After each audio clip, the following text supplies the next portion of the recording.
नमस्ते दोस्तों, प्रवासी कहानियों की श्रृंखला में आज सुनिए कनाडा निवासी प्रबुद्ध कथाकार डॉक्टर हंसादीप की लिखी हुई कहानी कान।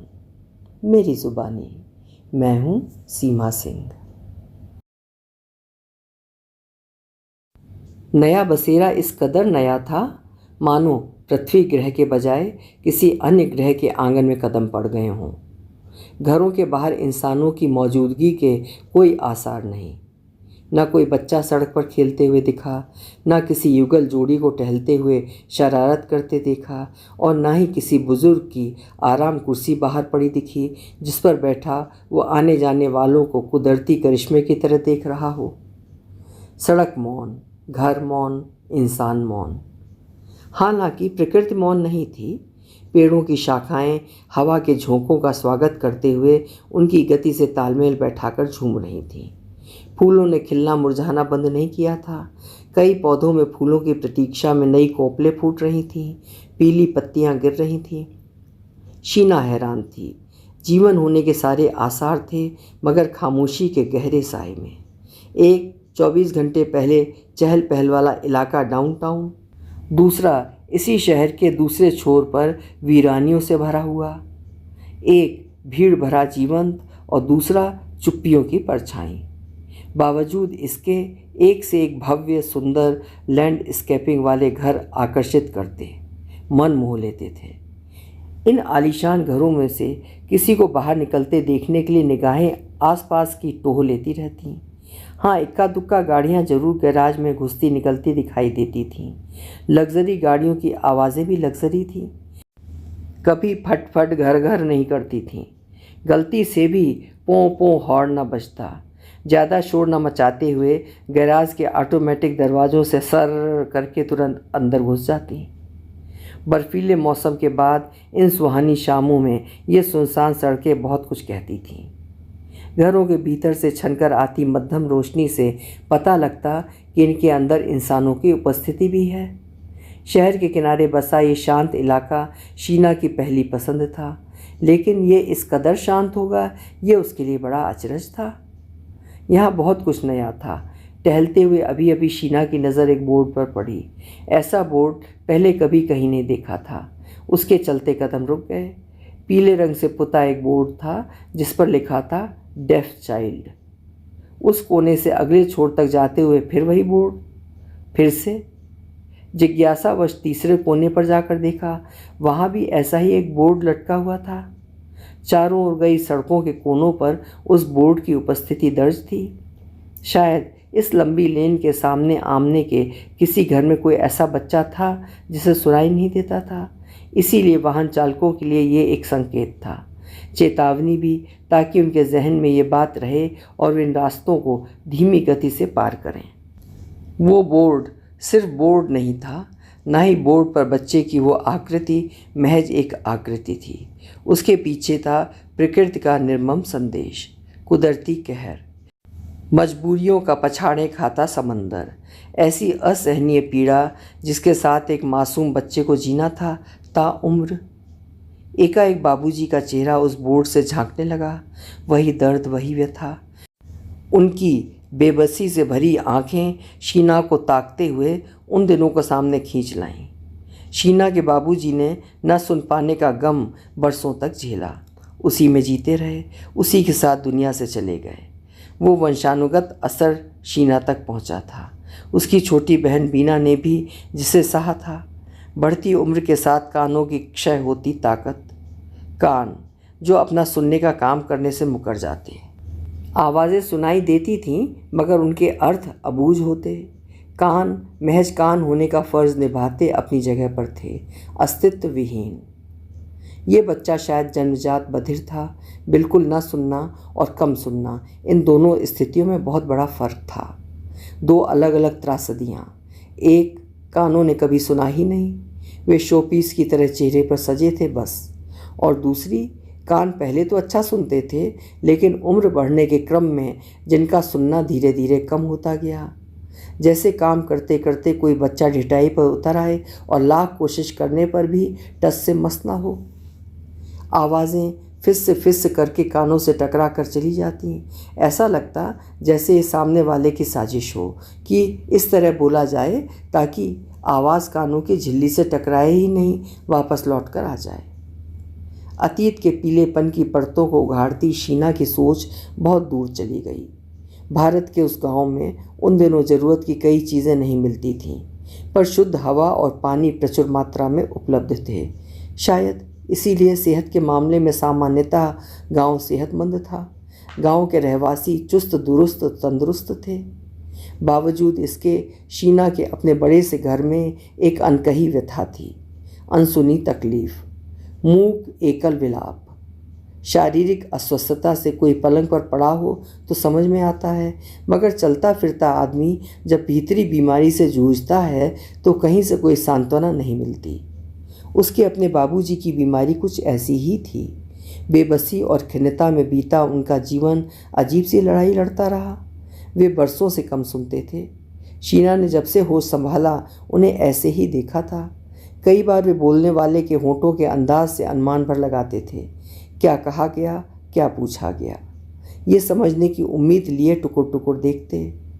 बार बार दोहराई गई बात भी न सुन समझ पाते तो अंदाज़ा लगाकर जवाब दे देते। उनका जवाब 80% गलत होता। सिर्फ जवाब ही गलत ना होता, उनका आत्मविश्वास, हिम्मत, लगन सब जवाब देने लगते। सामने वाला असमंजस में देखता रह जाता। असंतुष्ट से उसका सिर हिलता, साथ ही बाबूजी भी हिल जाते। तब किसी तरह की हियरिंग एड्स की पहुंच गांवों तक संभव नहीं हो पाई थी। इलाज का भी कोई प्रबंध नहीं था। उस ज़माने में किसी ने सोचा भी नहीं होगा कि ऐसे कामचोर कानों का कोई इलाज भी है। कभी कभी तो बाबूजी के अटपटे जवाब से सामने खड़े इंसान की ऐसी हंसी छूटती कि बाबूजी निरीह भाव से उसका मुंह ताकते रह जाते। हंसने वाले तो हंसकर थम जाते, पर बाबूजी के दिलो दिमाग में वो हंसी चलती रहती। उन तिरस्कृत पलों की चुभन भी किसी कील ठोकने की तरह कानों में आवाज़ करती, ठक ठक ठक ठक। लगातार कानों में बजती असमंजस की धौंकनी कुछ और सुनने ही न देती। क्या क्या क्या, ये शब्द मुंह में ऐसे फंसते कि इसके अलावा उनका कोई और प्रश्न होता ही नहीं। धंधे में, कामकाज में, दुकान पर तो बार बार पूछकर जैसे तैसे अपना काम चला लेते, मगर घर में और रिश्तेदारों के बीच बैठकर बात करना उनके लिए किसी सज़ा से कम ना होता। कई बार वे तबीयत ठीक नहीं या फिर काम से कहीं जाना है कहकर उठ जाते। उस दिन बाबूजी देर रात तक दुकान से लौटते। तब तक सब बच्चे और यहाँ तक कि माँ भी सो गई होती। बाहर वालों से तो कतरा सकते थे, परंतु घर वालों का सामना उन्हें करना ही पड़ता। बड़े बेटे शैलू की चिड़चिड़ाहट तीखी चुभती, कांटों जैसी गहरी चुभन। अपराधी महसूस करते, उसकी कही बात न सुन पाने का संगीन अपराध। अपनी बात बाबूजी तक पहुंचाने के लिए शैलू चीखते हुए बोलता, इतनी ज़ोर से कि बाबूजी तुरंत कह देते, चिल्लाओ मत। फिर से ना कहना पड़े इसलिए पूरी ताकत लगाते हुए और ज़ोर से चीख कर वो कहता, चिल्लाने पर ही तो सुनते हो। नाक फुलाता धम धम फर्श पर पैर पटकते हुए बाहर चला जाता। भर से दरवाज़ा बंद करने की आवाज़ देर तक गूंजती। भीतर रह जाती शैलू की वे चिड़चिड़ी युवा आँखें, जो बाबूजी की बूढ़ी हुआई आँखों से टकराते हुए आग उगलने लगती। उस संदेश को पढ़ लेते बाबूजी। अपमानित महसूस करते। मन में गुस्से और हताशा के साथ ही मजबूरी के साए भी गड्ढ-मड्ढ हो जाते। शैलू को घर के दरवाजे से निकलते देखते हुए अपेक्षा के साथ पीछे मुड़कर देखते। शायद माँ की नज़रों से किसी सहानुभूति के संकेत की कोशिश होती। घाव पर रुई के फाहे जैसी उम्मीद, लेकिन उस समय उन्हें पलट कर जाती हुई माँ की पीठ ही दिखाई देती। घर में अपने तीनों बच्चों, पत्नी के सामने असहाय हो उठते बाबूजी। घर के सभी सदस्य एक दूसरे से बातें करते, हंसते ठहाके लगाते। बाबूजी के पल्ले कुछ ना पड़ता। उन्हें लगता उनके अपने घरवाले भी उनका मजाक उड़ाने से पीछे नहीं हटते।